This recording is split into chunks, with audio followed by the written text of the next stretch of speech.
आज हम टेंस ज़रूर बात करेंगे कि टेंस पढ़ रहा है, लेकिन टेंस की चर्चा बिल्कुल डिफरेंट वे में होगी।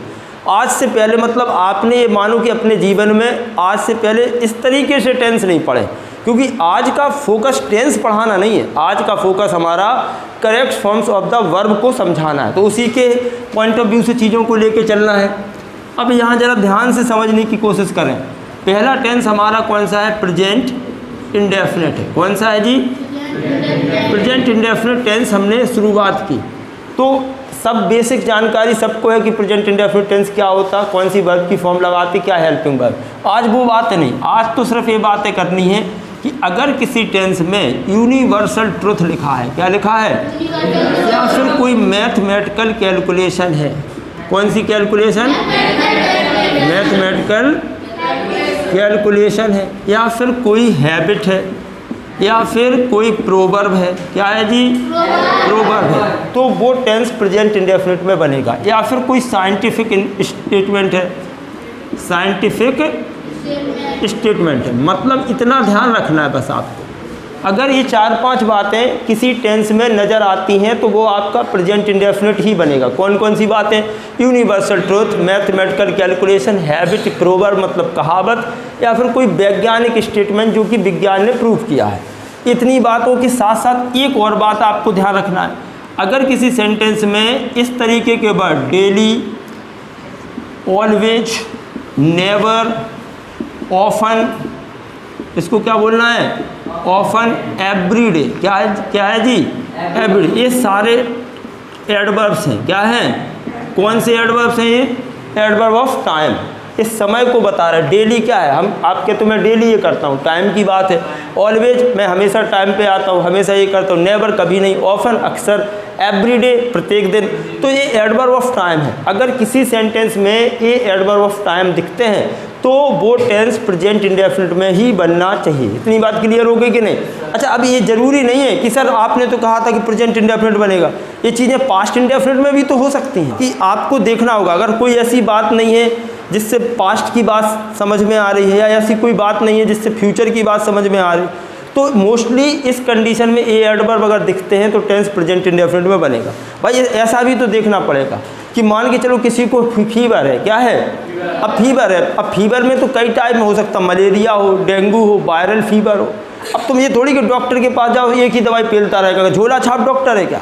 भाई झोला छाप होगा तो वो सब में एक ही दवाई देगा, चाहे मलेरिया हो, चाहे डेंगू हो, चाहे वायरल हो, चाहे कुछ भी हो, वो सब उसको तो उतना ही पता है। लेकिन जब तुम एक्सपर्ट के पास जाओगे वो जाँच कराएगा, वो देखेगा मलेरिया है तो मलेरिया की दवाई अलग है, डेंगू है तो उसकी दवाई अलग है। तो है तो सब फीवर ही, लेकिन दवाई मर्ज के हिसाब से होगी। ऐसे ही हमें इसमें भी चीज़ों को देखना होता है। जैसे अब हम एग्जाम्पल्स पर चर्चा कर ले रहे हैं। जैसे पेपर में आ गया the sun space in the east. अब अगर तुम्हें अकल है, अब यहाँ समझो वर्ब उसने लिख के दे दी, यहाँ पर राइज क्या लिख के दे दी। अब ये सीधी सी बात, सन स्पेस इन द ईस्ट, सूरज पूरब में निकलता है। भैया ये तो यूनिवर्सल ट्रुथ बात है। यूनिवर्सल ट्रुथ है तो किसी की औकात ही नहीं किसी दूसरे टेंस में बन सके, प्रेजेंट इंडेफिनिट ही बनेगा। देखो मैं पहले ही बोल चुका हूँ कि यूनिवर्सल ट्रुथ अगर बात आ गई है तो कौन सा टेंस बनेगा? अब इसमें राइजेज ही लिखना है आपको। अब कोई कहे सर राइज की सेकंड फॉर्म रोज लिख दो, तो क्या दिक्कत? पास्ट इंडेफिनिट टेंस में। अरे भैया दिक्कत ही दिक्कत है। यूनिवर्सल ट्रुथ का मतलब क्या है? ऐसी बात जो हमेशा सच हो। सूरज पूरब में निकलता है, निकलता था, निकलता रहेगा, ये तो वो बात है जो कभी गलत होएगी नहीं। तो ये प्रेजेंट इंडेफिनिट में ही बनेगा, दूसरा टेंस एक्सेप्ट नहीं होगा। इतनी बात समझ गए? अच्छा, अगर मैं इसमें ऐसे लिख दूँ टू एंड टू स्पेस 4 लिखा है, तो अब यहाँ उसने वर्ब दे दी मेक, फिलअप करना है। अब आपको मालूम है 2 and 2 मेक 4, 2 2 4 होते हैं। मैथमेटिकल कैलकुलेशन आ गई, तो ये यूनिवर्सल भी है, तो हम यहाँ सीधा लिख देंगे मेक। क्यों? दो सिंगुलर सब्जेक्ट एंड से जुड़े हैं तो वर्ब प्लूरल आएगी, मेक का मेक हो जाएगा। ठीक, अगर मान के चलो इस तरीके से कोई सेंटेंस आ गया, द यूनिटी स्पेस स्ट्रेंथ। अब इस तरीके से कोई सेंटेंस आ गया, इसमें वो कुछ नहीं लिखेगा, वो इस तरीके से टू बी लिखेगा। टू बी का मतलब क्या होता? इज-एम-आर वॉज वर्ब से। तो अब यहाँ देखो, यहाँ पर पास्ट की तो कोई बात ही नहीं हो रही है, पास्ट की कोई बात नहीं हो रही, तो हमें प्रेजेंट में लेना है। इसमें मेन वर्ब तो है नहीं, तो टू बी का मतलब हमें यहाँ पर कौन सी फॉर्म लिख देंगे? इज ही मेन वर्ब की तरह कंसिडर हो जाएगी। अगला ज़रा देखें, अगर पेपर ऐसे पूछ ले डायमंड स्पेस डायमंड, तो ये एक कहावत है और ब्रैकेट में वर्ब लिख दी उसने कट। तो कहावत जितनी भी प्रोवर्ब्स होती हैं वो प्रेजेंट इंडेफिनिट टेंस में ही होती हैं। तो आपको क्या करना है, डायमंड कट्स डायमंड। क्लियर हो रहा है ना? इतना सबको अच्छे से समझ में आ रहा? आप लोगों को भी अगर समझ में आ रहा है तो वीडियो को लाइक शेयर करना और न्यू है तो चैनल को सब्सक्राइब करना। चलो मैं 2 क्वेश्चन दे रहा हूँ, आप लोग उनको जरूर बनाएं। तो फिल इन द ब्लैंक्स गलत क्यों हो जाती? क्योंकि तुम्हें पता ही नहीं रहता। Universal truth, mathematical calculation, habit है, प्रोवर्ब है, साइंटिफिक स्टेटमेंट है, प्रेजेंट इंडेफिनिट टेंस बनना है। दूसरी बात daily, always, never, often, everyday, ऐसे वर्ड आ गए। ये एडवर्ब है, ये एडवर्ब आने पर मोस्टली टेंस प्रेजेंट इंडेफिनिट में ही बनता है। लो बना दी, कोई दिक्कत नहीं है। अब ये सब चीज़ें हमें नॉलेज होता नहीं है इसलिए हमसे गलतियाँ होती। तो सारी चीज़ें समय से आपको धीरे धीरे मैं सब पढ़ा दूंगा, टेंशन नहीं लेना है। बिल्कुल बिंदास रहिए, मस्त रहिए और अच्छे से पढ़िए। चलो 2 question, he always space the truth. अब यहाँ ऑलवेज आ गया। अब इससे क्लियर हो रहा भैया कि किसी इंसान की हैबिट है कि भाई हमेशा सच बोलता है। तो आप क्या करोगे, स्पीक की जगह क्या लिखोगे, स्पीक। क्यों? हमने एक मंत्र सीखा है, क्या मंत्र है, सिंगुलर सब्जेक्ट सिंगुलर वर्ब सीखा ना। तो ही सिंगुलर सब्जेक्ट, इसलिए यहाँ पर वर्ब क्या आएगी, स्पीक्स हो जाएगा। क्या हो जाएगा, ही स्पीक्स द ट्रुथ। अब ये देखो, water space at 0 degree Celsius, पानी जो है 0 डिग्री सेल्सियस पर जमता है। ये तो साइंटिफिक स्टेटमेंट है। ये तुम्हें कैसे पता? क्योंकि विज्ञान ने इसको प्रमाणित किया है, साइंस ने। तो हम यहाँ क्या लिख देंगे, फ्रीजेज। क्या कर देंगे? अब ये प्रेजेंट इंडेफिनिट में ही बनेगा, किसी दूसरे टेंस में नहीं। अगर आप ये लिख दोगे water freezed at 0 degree centigrade, मतलब पानी 0 डिग्री सेंटीग्रेड पर जमता था, आपका 90 डिग्री पे जमने लगा। पानी 0 डिग्री पे जमता है, जमता रहेगा। समझ रहे ना? ये तो साइंटिफिक प्रूवन बात है, इसलिए प्रेजेंट इंडेफिनिट टेंस ही बनेगा। कोई दूसरा टेंस बना दोगे गलत हो जाएगा। क्लियर भी ये सबका समझ में आ गया ना? कोई दिक्कत, कोई डाउट, कोई घबराहट, चिंता, जी घबरा रहा हो, कोई बेचैनी? अगले टेंस पर आए, प्रेजेंट कॉन्टिन्यूअस टेंस। ऐसे ही बेटा यहाँ से विद्वान ऐसे ही नहीं निकले, यहाँ से एक इंग्लिश के एक्सपर्ट तैयार ऐसे नहीं हुए, मेहनत से होंगे और पेशेंस से होंगे। पेशेंस रखो, धीरे धीरे सब कुछ आएगा। बूंद बूंद से घड़ा बढ़ता है, ऐसे बूंद बूंद से थोड़ा थोड़ा पढ़ते पढ़ते नॉलेज बढ़ेगा। एक दिन में ना तुम सीख पाओगे ना कुछ हो पाएगा। हाँ, प्रेजेंट कॉन्टिन्यूअस। अब इसमें हमें टेंस का सबको, मैं मानता हूँ कि टेंस की बेसिक बातें सबको मालूम है। हमें जो चीज़ समझनी है वो क्या है, अगर किसी सेंटेंस में आपको लिखा मिले एट प्रेजेंट, क्या लिखा मिल जाए, या फिर लिखा मिले एट द मोमेंट, क्या लिखा मिले भैया, एट द मोमेंट, या फिर लिखा मिले करेंटली, क्या लिखा हो जी, करेंटली, या फिर दीज डेज, क्या लिखा हो जी, दीज डेज, और या फिर लिखा हो नाउ आ डेज। अब ये घन चक्कर बच्चा होता, उसे पता नहीं होता, कुछ भी पता नहीं होता, ऐसे धुआं में लठ मारता। अब धुआं में लठ मारोगे तो लठ घलेगा किसी में नहीं और तुम हार जाओगे। अब तुम्हारे पास कुछ कीवर्ड्स हैं, ये सब क्या है भैया, इनको आप लिख सकते हो कीवर्ड्स। क्या हैं ये? कीवर्ड्स हैं आपके पास, हमने आपको कीवर्ड्स दे दिए। इन कीवर्ड्स का जैसे ही तुम्हें किसी सेंटेंस में लिखा दीज डेज, आपके चेहरे पर मुस्कान, प्रेजेंट कॉन्टिन्यूअस बनेगा। अब एक बच्चा ऐसा है वो दीज डेज पता ही नहीं है का बने, तो वो क्या करेगा, कुछ नहीं, गलत करेगा। अगर किसी सेंटेंस में these days, now days, currently, at present, at the moment आ गया, माँ कसम कुछ नहीं होगा, प्रेजेंट कॉन्टिन्यूअस बनेगा। अब जरा एग्जाम्पल से इस चीज़ को समझते हैं। जैसे मैंने कहा आए,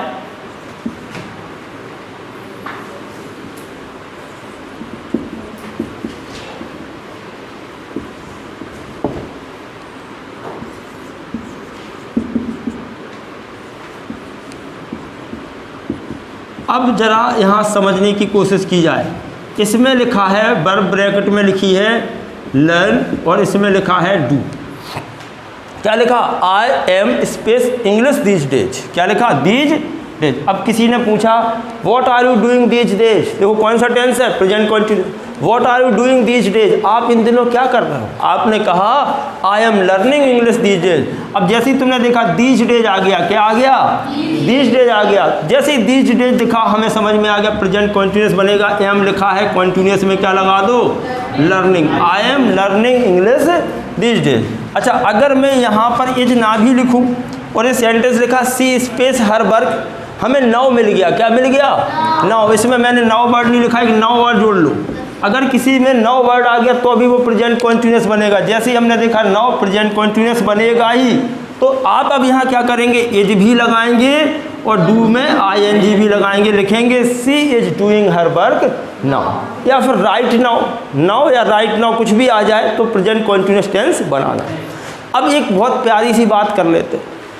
मान लो आपने मुझे फ़ोन लगाया, मेरा फ़ोन बिजी आ रहा, तो आपका फ़ोन बोल रहा होगा the customer you are trying to call is currently busy. बोलता कि नहीं बोलता? आप जिस उपभोक्ता को संपर्क करने की कोशिश कर रहे हैं वो अभी व्यस्त है। आपने सेंटेंस पर, इंग्लिश पर ध्यान नहीं दिया कभी।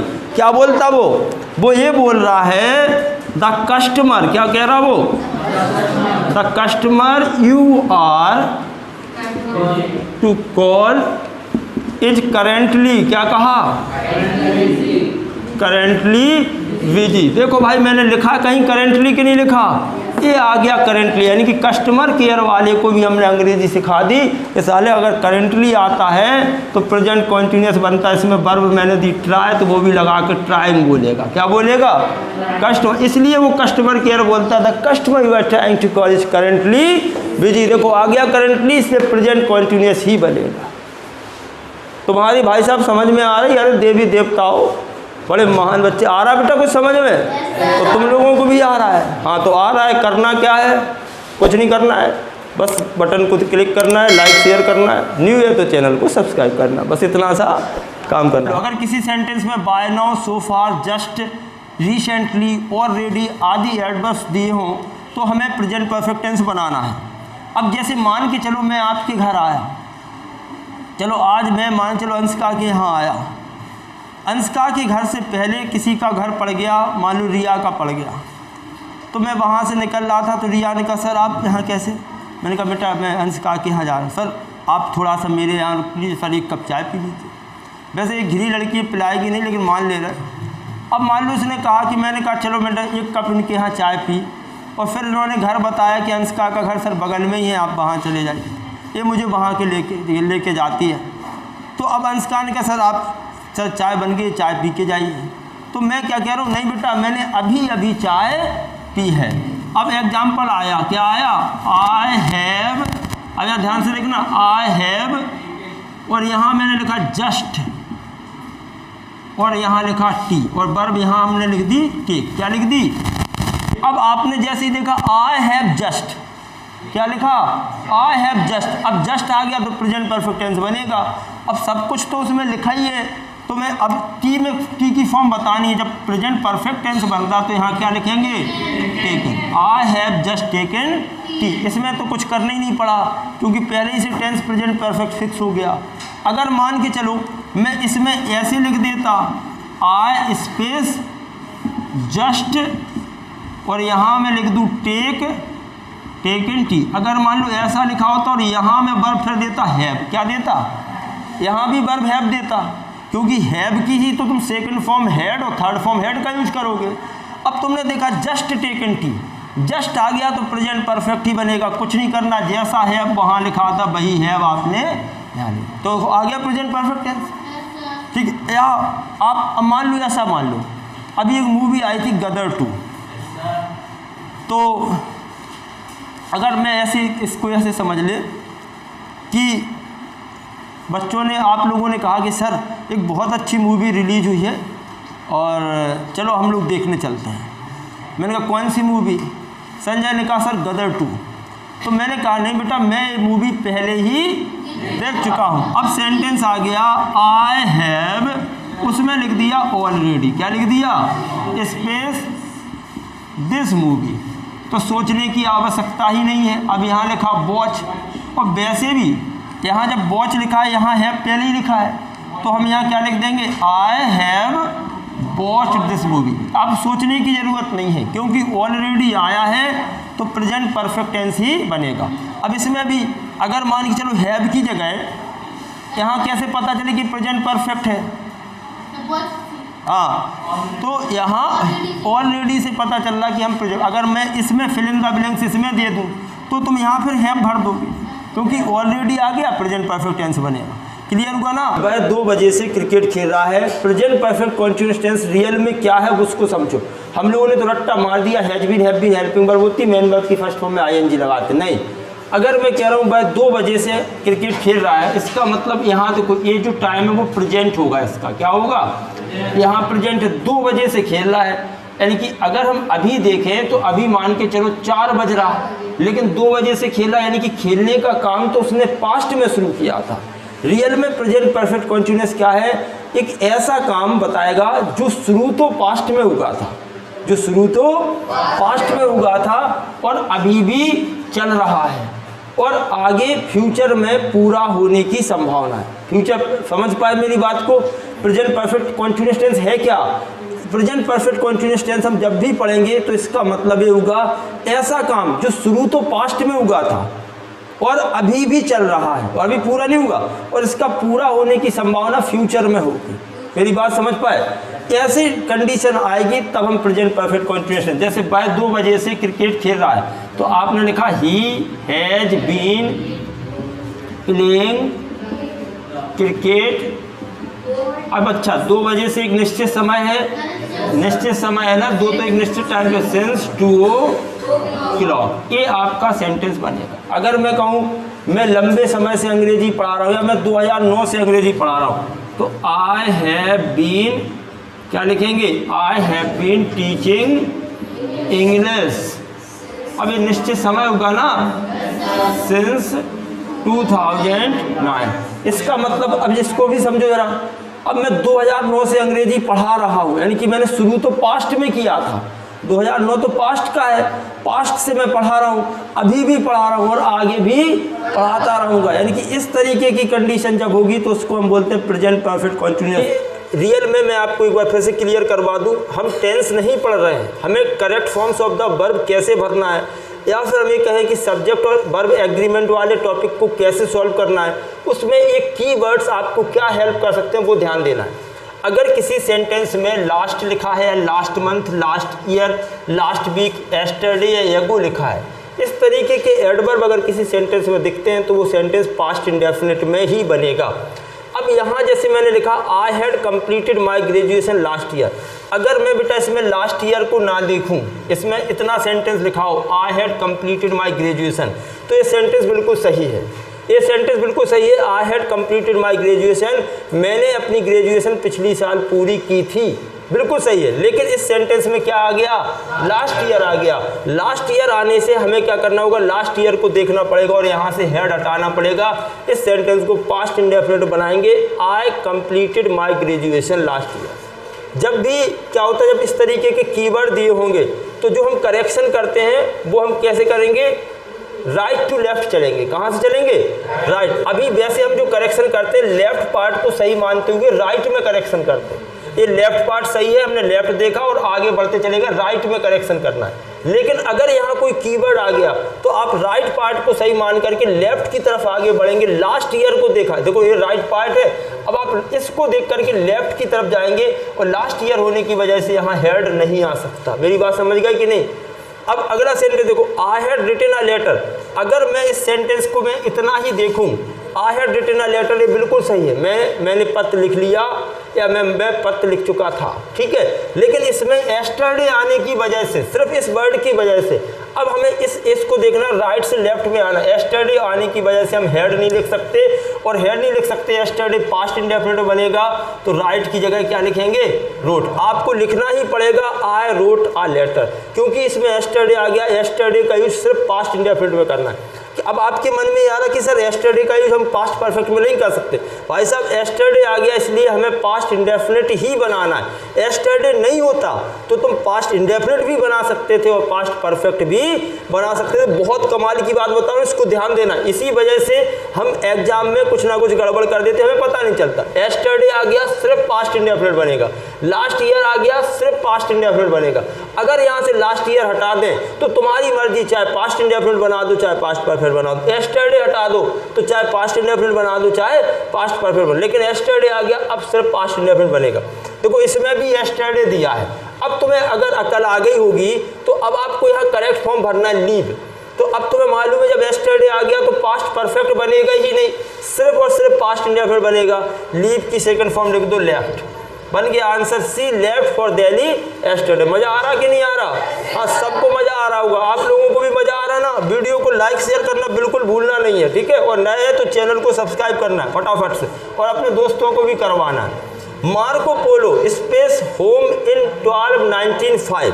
अब आप देखो, ये भैया ये पास्ट की बात है या फ्यूचर की बात है, जल्दी से देख के बताओ। 1295 तो पास्ट की बात है। तो इस तरीके से भी अगर तुम्हें नजर आता है पास्ट की कोई बात, तो रिटर्न की सेकंड फॉर्म क्या कर देंगे? रिटर्न कर देंगे। आपको लिखना होगा Marco Polo return home in 1295 में वो अपने घर वापस पहुंचा। क्लियर? अगला देखो, इंदिरा गांधी स्पेस इन 1948। अब इंदिरा गांधी जो है इतने में मार दी गई कि खुद मर गई? हाँ, इंदिरा गांधी खुद थोड़ी मरी, ऐसा थोड़ी कि उन्होंने उठाई पिस्टल धाड़ धाड़ धाड़ बोले मर गए। कोई इंसान खुद थोड़ी मरता, उनको मारा गया। मारा गया मतलब पैसिव बनेगा, पैसिव बनेगा, इसलिए आपको पास्ट इंडेफिनिट के पैसिव में हेल्पिंग वर्ब क्या लगाएंगे? वॉज, और किल की थर्ड फॉर्म किल्ड। अब यहाँ ये पास्ट इंडेफिनिट ही है, लेकिन ये पास्ट इंडेफिनिट का पैसिव वॉइस बन गया।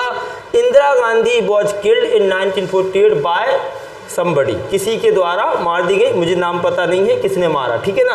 तो ये पैसिव वॉइस बना, लेकिन पास्ट इंडेफिनिट का ही पैसिव है, इसलिए आपको लिखना पड़ेगा वॉज किल्ड। इसका मतलब ये होगा कि जब हम correct forms of the verb भरते हैं तो जरूरी नहीं कि हमेशा वर्ब ही भरी जाए, कभी कभी हेल्पिंग वर्ब का भी यूज करना पड़ सकता है। इसकी तो पास्ट कॉन्टिन्यूअस टेंस में हमने दो कंडीशन आपको समझाने की कोशिश की है। जब दोनों काम एक साथ हों, अगर दो काम हैं साथ में ही चल रहे हैं, जैसे वाइल आई वॉज टीचिंग, जबकि मैं पढ़ा रहा था, the students space play, students क्या कर रहे थे? खेल रहे थे। यानी कि दोनों काम साथ साथ चल रहे हैं, मैं पढ़ा रहा हूँ स्टूडेंट्स खेल रहे हैं, या मैं पढ़ा रहा हूँ स्टूडेंट्स पढ़ रहे हैं।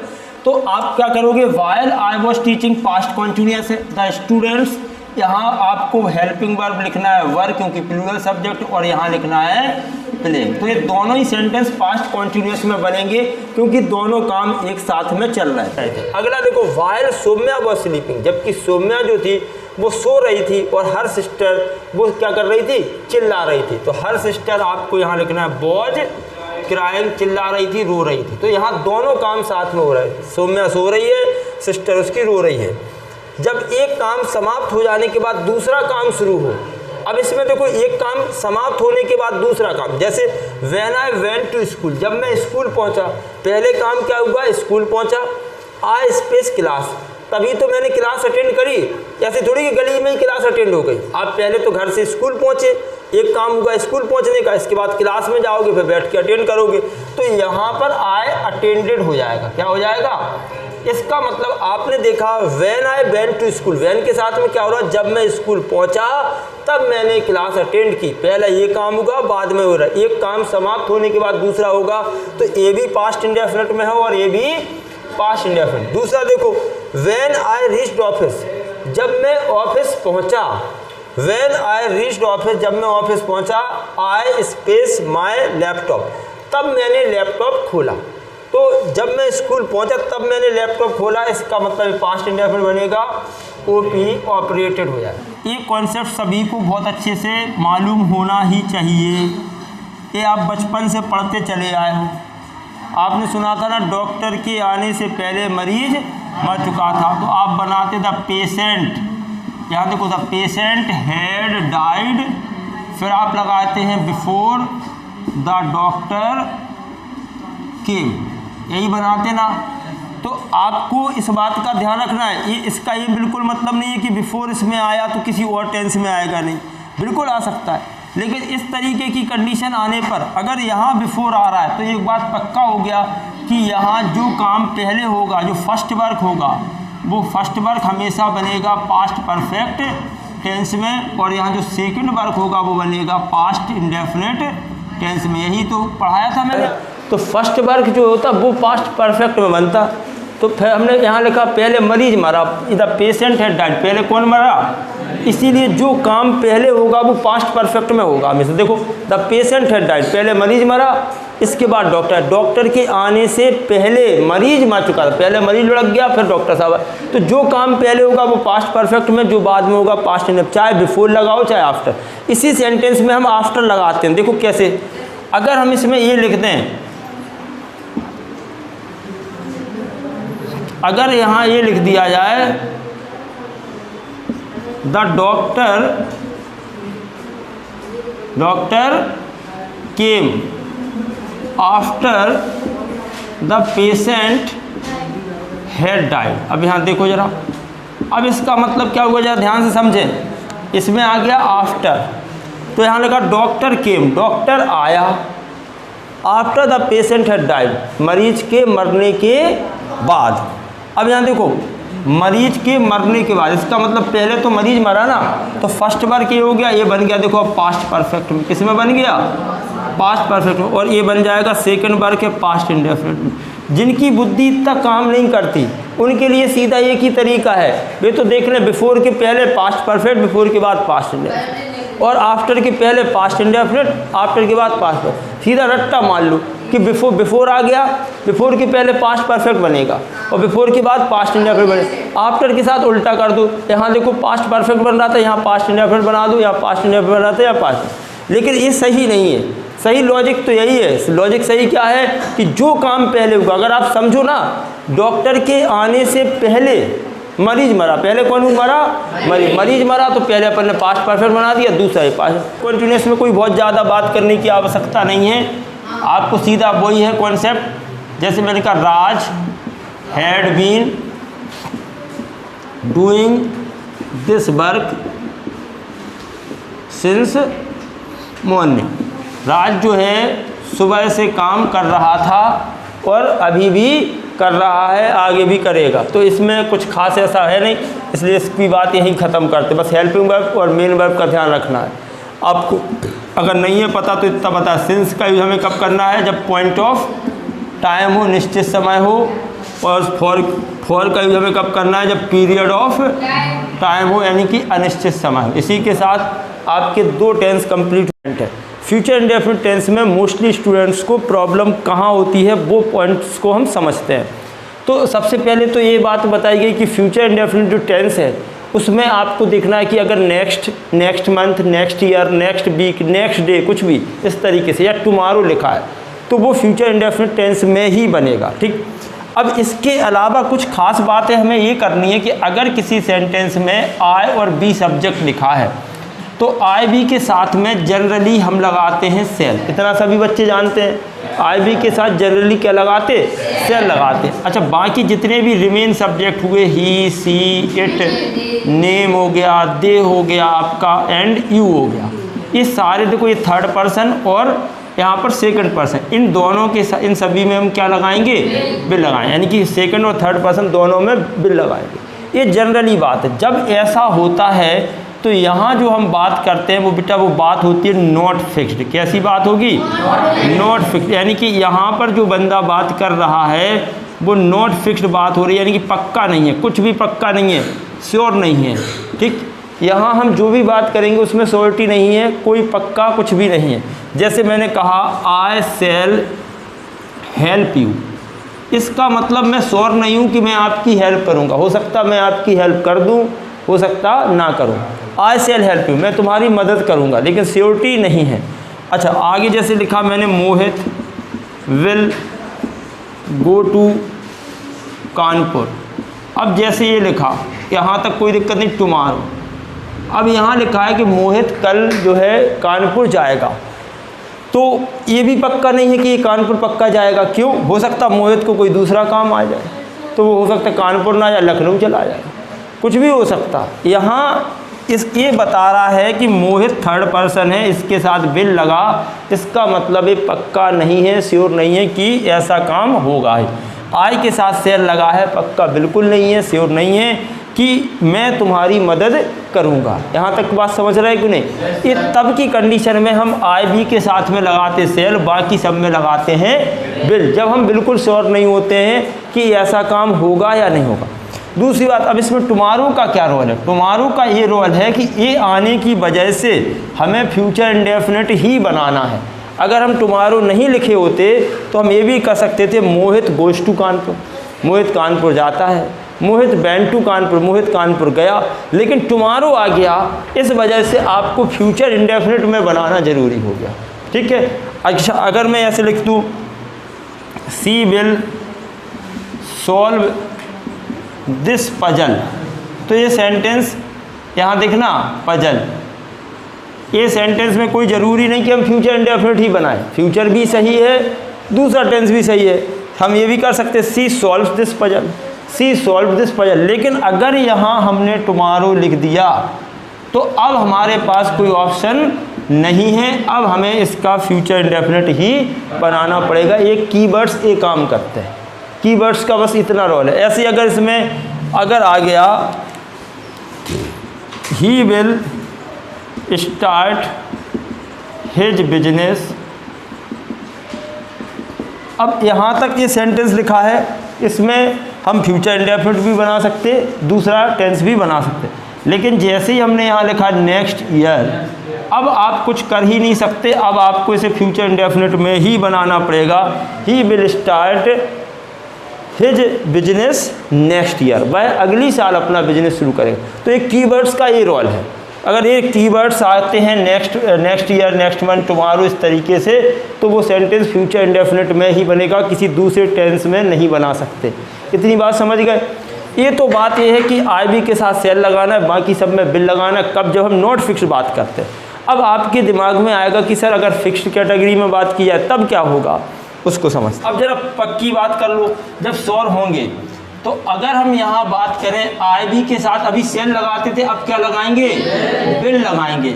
और यहाँ जितने भी रिमेन सब्जेक्ट हैं, ही, सी, इट, नेम, दे, अब ये सारे जो सब्जेक्ट हैं और यू, अब इनके साथ में हमें क्या लगाना है, सेल। यही सबसे ज़्यादा फ्यूचर इंडेफिनिट टेंस में गलती होती है, सबसे ज़्यादा बच्चे गलती यही करते, क्योंकि आईबी के साथ अभी हमने पढ़ा था क्या लगाते, सेल, अब हम आईबी के साथ में लगाएंगे बिल, और ही, सी, इट, नेम, दे, यू जितने भी हैं इनके साथ में क्या लगाएंगे, सेल। लेकिन जब ये लगाओगे तब यहाँ जो बात होगी वो फिक्स्ड बात होगी। कैसी बात होगी, फिक्स्ड होगी, यानी कि अब पक्का है भैया, अब कच्चा अच्छा काम नहीं है, पक्का ही पक्का चलना है। लेकिन जब ये बात होगी तो यहाँ चार बातें और होंगी, या तो हम बात करेंगे प्रॉमिस की, किसकी बात करेंगे, या हम बात करेंगे थ्रेट की, या फिर हम बात करेंगे डिटर्मिनेशन की, किसकी बात करेंगे, या फिर एक लास्ट बात हो जाती है हमारी ऑफिशियल इंस्ट्रक्शन की। ये चार बातें अगर आती हैं तो हमें आईबी के साथ में बिल लगाना है और इन सभी सब्जेक्ट के साथ में सेल लगाने। चार बातें भी देखनी है, कौन कौन सी, promise, threat, determination, official instruction. अब जैसे किसी को दिक्कत ज़्यादा हो रही तो प्रॉमिस मतलब है वादा, थ्रेट का मतलब है धमकी, और इसका मतलब है दृढ़ इरादा, मैंने इरादा कर लिया, तुझको बाहों में भर लिया, ये क्या बात चल रही। ऑफिशियल इंस्ट्रक्शन ये क्या है, ऑफिस का निर्देश है, क्या है जी, निर्देश है। इसलिए बहुत सारे गाने आए प्रॉमिस पर एक एग्जाम्पल और फिर एक गाना मुफ्त में मिलेगा आपको। जैसे अगर मैं यहाँ कह दूँ आई स्पेस हेल्प यू, अगर ये सेंटेंस लिखा, ये प्रॉमिस को दिखा रहा, मैं तुम्हारी मदद करूँगा, चाहे कुछ भी हो जाए, तीर चले, तलवार चले, चाहे कुछ हो जाए, मैं तुम्हारी मदद करूँगा तो करूँगा। क्यों करूँगा भाई, मैंने आपसे वादा किया, इसलिए वादा किया तो वादा करके निभाना, यहाँ मेरे प्यारे बच्चों बिल को लगाना। किसको लगाना, बिल को लगाना। क्यों, आईबी के साथ में सेल लगता है, लेकिन अब यहाँ पर ने वादा किया है, इसलिए यहाँ पर इनको बिल लगाना। क्या लगाना है, क्योंकि वादा करते वक्त हमारा पॉइंट ऑफ व्यू फिक्स होता है। जब हम किसी से वादा करते तो उस वक्त हम जो भी कह रहे होते हैं बिल्कुल सच बोल रहे होते हैं, फिर बाद में भले ही जो भी गड़बड़ करना है, लेकिन उस वक्त बंदा जो कह रहा है वो उसका पॉइंट ऑफ व्यू फिक्स है। चलो दूसरी बात कर लेते, वादा तो हो गया। दूसरा आपने लिखा स्पेस किल यू, क्या लिखा, अब आपने किसी से कहा कि भाई मैं तुम्हें जान से मार दूंगा, तो जान से मार दूंगा, धमकी दे रहा व्यक्ति, धमकी देते वक्त उसका पॉइंट ऑफ व्यू कैसा है, फिक्स है, उस वक्त हो सकता है वो मार ही दे। इसलिए अगर आप यहाँ लिख रहे हैं सेल तो ये मजाक हो जाएगा। पता चला पहले तुमने किसी ने महक ने दम दे दी, देखो भाई मुझसे मत उलझना, मार दूंगी। अब जैसे ही महक ने ये बात कही, नेहा आ गई 10-20 लड़कियां लेके, अब महक की हवा निकली, महक ने कहा अरे अब मैं मजाक नहीं कह सकती, तुम तो मेरी बात किलो चल। तो यहाँ बिल नहीं, क्या सॉरी सेल क्या लगाओगे, सेल नहीं क्या लगाओगे, बिल लगाओगे। क्यों, क्योंकि धमकी दे रहा है। महक क्या दे बेटा, हाँ धमकी देते वक्त व्यक्ति का पॉइंट ऑफ व्यू फिक्स है, पक्का यहाँ वो कर देगा, यहाँ आपको बचना है, ठीक है, इस कंडीशन में बचना। अब देखो अगला देखना, द BSF स्पेस, अब आप लोग लगाएंगे पनिश द इंट्रूडर्स। ये बेटा इंट्रूडर्स इसमें समझो, इंट्रूडर्स होते घुसपैठिए आतंकवादी टाइप के लोग होते, उनको ही हम इंट्रूडर्स होते। टेररिस्ट और इंट्रूडर्स में थोड़ा अंतर है। तो BSF क्या करेगी, इंट्रूडर्स को पनिश करेगी। अरे BSF पनिश करेगी, पक्का करेगी, पक्का करेगी। तो ये BSF अब यहाँ नेम की तरह यूज हो गया, थर्ड पर्सन हो गया। तो अभी हम वैसे बिल लगाते थे, लेकिन अब हम इसमें क्या लगाएंगे, सेल लगाएंगे, क्योंकि पक्का BSF आतंकवादियों को, घुसपैठियों को पनिश करेगी। अब अगर हमें कहें we space qualify the exam, अब आपने अपने पापा से कह दिया, पापा इस बार तो कुछ भी हो एग्जाम पास करके ही मानेंगे, जॉब पा के ही मानेंगे। पापा बोले शाबाश मेरे लाल, और आपने प्राप्त कर ली, पक्की कर ले। तो आप क्या कहो, बी के साथ में अब बिल लगाएंगे नहीं, बी को देख करके अपन क्या लगाएंगे, हाँ बिल लगाएंगे। क्या लगाएंगे, बिल लगाएंगे। क्यों, अब आप डिटर्मिनेशन कर लिया, we will qualify the exam, इस बार तो एग्जाम क्वालिफाई करेंगे चाहे कुछ भी हो जाए। तो हम यहाँ क्या लगाएंगे, अगर ऑफिशियल इंस्ट्रक्शन की बात अगर आपको लग रही है कि रह गई है, तो अगर मैं लिख दूँ नो कैंडिडेट स्पेस ब्रिंग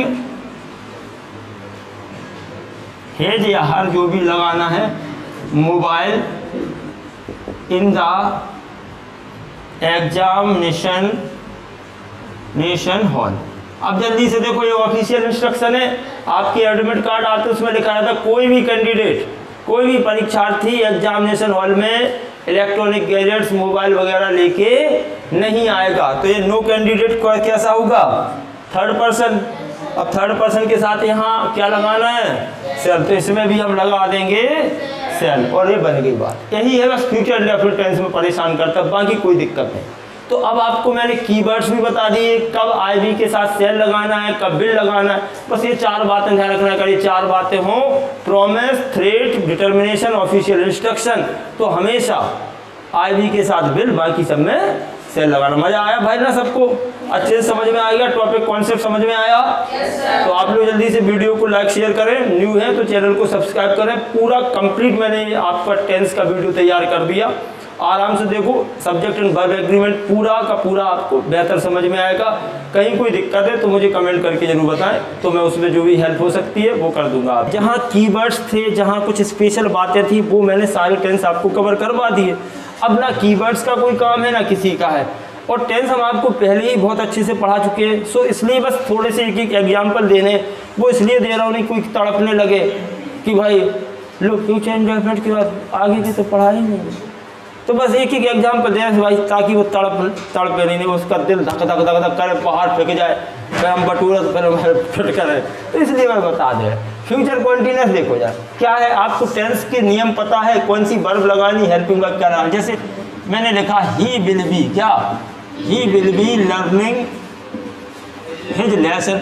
अब बस आपको इतना ध्यान रखना कि फ्यूचर कॉन्टिन्यूअस में क्या होता है, विल हेल्पिंग वर्ब लगाएंगे, उसके साथ में भी कॉन्टिन्यूअस है तो आईएनजी लगाएंगे, बाकी वही जनरल सब चलेगा। आई सेल, अगर मैं कहूँ I shall be writing a novel, लो जी इसमें कुछ है ही नहीं, मैं नोवेल लिख रहा हूँगा, बन गया। बस ध्यान रखना सेल भी लगाना है या विल भी लगाना है, वही कॉन्सेप्ट है। आई बी के साथ सेल भी लगा दो, बाकी सब में विल भी लगा दो, बाकी कोई इशू नहीं है। Future perfect tense, she will have learned his lesson. अब लो इसमें क्या है, आपको हेल्पिंग वर्ब ध्यान रखना, विल हैव आ गया, और जब परफेक्ट है तो थर्ड फॉर्म लगाए। एक नई बात यहाँ मैं कहूँ तो बता दूँ, आपने लिखा द फॉग विल हैव, यहाँ ध्यान देना, disappeared before the sun rises. बस एक कॉन्सेप्ट इस पे ध्यान देने की आवश्यकता है। आप लोगों ने पढ़ा होगा, अगर यहाँ बिफोर आ गया तो बिफोर से पहले इस वाले सेंटेंस को हम बनाएंगे फ्यूचर परफेक्ट में बनाएंगे, और इसको बनाएंगे प्रेजेंट इंडेफिनिट में। ये मैंने आपको सिखाया था, जो भी काम पहले हो वो फ्यूचर परफेक्ट में बनेगा, वो परफेक्ट में बनेगा। जब पास्ट परफेक्ट पढ़ा रहे थे तब भी यही बताया था, जो काम पहले वो परफेक्ट में, जो बाद में वो इंडेफिनिट में।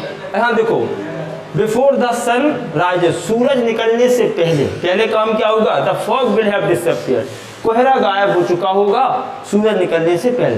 तो यहाँ इस बात का ध्यान रखना है, बिफोर आएगा तो जो काम पहले होगा वो फ्यूचर परफेक्ट में, जो बाद में होगा वो प्रेजेंट इंडेफिनिट में बनेगा। यहाँ बस एक छोटा सा एग्जाम्पल ले लो, she will have been sending a message. She will have been sending a message for 2 hours. तो फ्यूचर परफेक्ट कॉन्टिन्यूस में कुछ खास नहीं है, बस आई के एग्जाम्पल लिख लो, she will have been sending a message for 2 hours, वह 2 घंटे से मैसेज सेंड कर रही होगी। बेवकूफ़ है, कोई काम धाम है नहीं, फालतू मैसेज भेजती रहती है, भेजने दो। ठीक है, आपने इतना समझ लिया, आपका पूरा का पूरा टेंस प्रेजेंट इंडेफिनिट से लेकर के फ्यूचर परफेक्ट कॉन्टिन्यूस तक कंप्लीट हुआ है।